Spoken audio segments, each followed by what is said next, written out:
n'est pas entrepreneur qui veut. Je ne veux pas décourager. Au contraire, je veux avoir le plus d'entrepreneurs possible. Plus il y en aura, mieux nous nous porterons. Mais l'entrepreneuriat, c'est un gros pari. D'une part, si vous avez un job, vous êtes sécurisé. De l'autre côté, vous n'avez pas de garantie. L'entrepreneuriat, c'est faire un pari sur les nuits blanches. J'étais malade cette semaine, 3-4 jours, et ben j'ai été au bureau et travaillé jusqu'à 2 h du matin tous les jours. L'entrepreneuriat, c'est naturellement, vous êtes tellement pris dans ce que vous faites que parfois, ça peut avoir un impact sur votre vie familiale. Arriver à trouver l'équilibre entreprendre et vie privée est très très important. L'entrepreneuriat, c'est un endroit où on est très très seul. On est seul parce qu'en fait, peut-être qu'il y a vous qui voyez quelque chose et vous y croyez et que vous allez derrière. Et en fait, les gens derrière vous ne voient pas ce que vous voyez. Parce que vous le voyez, vous êtes prêt à tout sacrifier, vous êtes prêt à faire des compromis, vous êtes prêt à tout changer, ainsi de suite, mais d'autres ne voient pas les choses comme ça. À la fin du mois, ben, vous savez quoi, si vous avez des gens qui travaillent pour vous, il faut les payer. Et pendant que les autres, à la fin du mois, sourient parce que bah, ils auront de l'argent, vous, à la fin du mois, vous commencez à stresser parce que vous n'avez pas nécessairement déjà vu l'argent dans votre compte.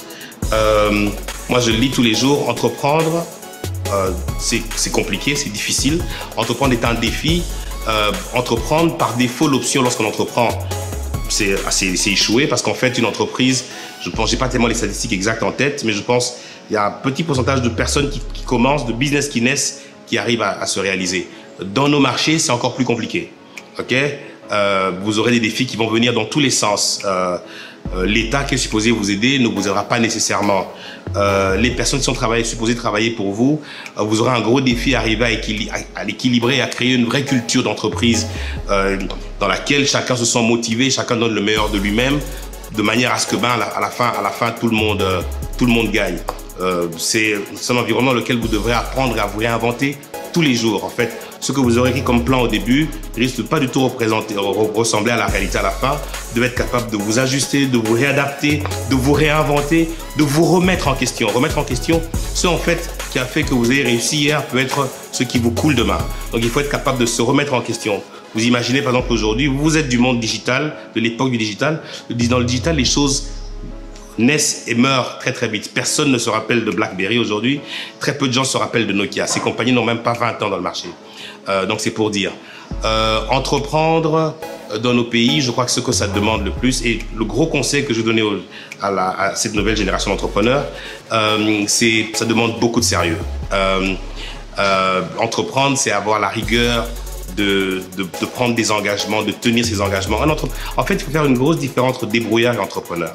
Nous sommes une nation dans laquelle, comme je dis, il y a beaucoup de gens qui veulent entreprendre, mais beaucoup de gens finissent débrouillards. Ils ont la même problématique au début. Ils veulent survivre, ils veulent produire de la valeur, et ils se lèvent et travaillent sur un projet donné. La différence entre l'entrepreneur et le débrouillard, c'est que l'entrepreneur, il fait quelque chose qui va perdurer. Il va commencer là, demain il va aller là, après-demain il va aller là. Il a une vision à long terme. Grâce à la vision à long terme, il sera prêt à prendre des sacrifices à court terme pour arriver éventuellement à son objectif. Le débrouillard, ce qui compte, c'est qu'à la fin de la journée, quelle que soit la manière à laquelle il l'a faite, il a son argent. Donc, il y a beaucoup de gens qui vont commencer débrouillard, il y en a très peu qui vont finir entrepreneurs. Pour moi, entreprendre, je crois que la plus grosse barrière à entreprendre dans nos pays, c'est juste un peu de sérieux. C'est de la rigueur, c'est du sérieux, c'est le respect de chacun, c'est le respect de ses engagements. Et voilà, parce que vous n'avez qu'une seule chose, votre parole. Good luck, allez, entreprenez et créez le monde.